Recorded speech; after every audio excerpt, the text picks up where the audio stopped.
So korang ingat kita buat konten tu kena ada kamera power-power. Actually tak perlu kamera yang power-power. Day 18 cakap depan kamera. So hari ni I buat sharing tentang apa peralatan yang I guna lah untuk buat konten saya. Yang pertama ialah kamera I yang guna, okay. So I guna ialah S23 Ultra lah, okay. Sebab I nak buat konten, kamera tu agak penting juga kalau saya nak guna kamera belakang, okay. Sebab I record sekarang, I pakai kamera depan. Tapi sekarang bila I dah pakai, I prefer yang lebih kecil sikit lah, okay.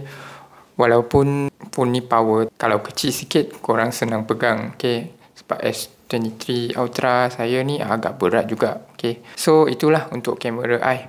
Kedua ialah recording mic, okay.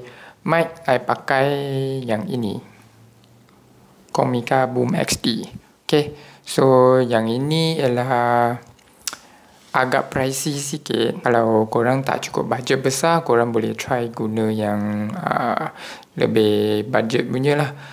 Mungkin 100-200 tu okey lah kualiti. Jangan ambil bawah 100 lebih lah. Bawah 100 lebih mostly dia orang punya kualiti memang akan drop lah, okay. Compare dengan 100 lebih punya, okay. Kalau korang ada yang lebih murah punya, korang mungkin boleh komen kat bawah. So basically itu sajalah benda yang saya sentiasa bawa lah kat I. So that bila I nak buat shooting, I nak buat konten semua, I terus ambil keluar, pasang, dah boleh terus shoot, okay.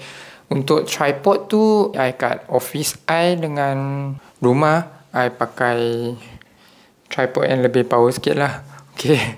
So tripod ni nama apa? Sekejap I tengok. Okay. So tripod yang I pakai ialah Ender, okay. Memang solid lah. Yang ini agak tak tahu harga berapa sebab ni wife I beli. Dia punya, I pinjam je. So kita kena ada kamera. So pakai kamera lah. Kamera handphone je lah. Tak perlu pakai kamera kuat power-power. So kalau ada budget baru invest pergi kamera yang kuat, yang power punya, okay. Yang mic semua tu actually budget-budget pun boleh guna punya, okay. So saya punya sharing sampai hari ni lah, okay. Saya Ing, kita jumpa esok.